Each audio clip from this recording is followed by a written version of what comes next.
6 वर्षापासून किचनचा हा कोपरा सारखा कळकटलेला दिसायचा. हॉलचं कार्पेट काढल्यानंतर ही लाईन एक फिक्स झाली होती, निघतच नव्हती. पिल्लूच्या हाताला नेलपेंट लागलं, त्याने सगळ्या फरशीवर करून ठेवलं. तर आता हे सगळे डाग घालवायचे कसे? बरेच दिवस झाले मी घासत होते, पण काही घासून निघतच नव्हते. तर हे क्लिओचं फ्लोअर क्लीनर आहे. तर ते नाही का मी याच्यावरती टाकलं आणि थोड्या वेळ थांबून नंतर घासून घेतलं. बघू शकता किती असं मळ निघालेला आहे अक्षरशः फरशीतून.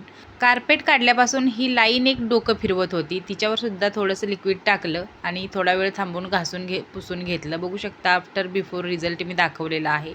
नेलपेंट तर चुटकीत निघालं, माहिती आहे का? मस्त वाटलं. हे फक्त हट्टी आणि जिद्दी डागच काढत नाही, तर आपण याला पाण्यामध्ये घालून फरशीसुद्धा पुसू शकतो. नंतर सिलेंडरचे डाग पडतात बघा फरशीवरती, ते सुद्धा यानं निघतात. तुम्हाला पाहिजे असेल तर कमेंटमध्ये लिंक टाका, यूट्यूबला टॅग करते. काही नाही, पावडर टू लिक्विड फॉर्म्युला आहे.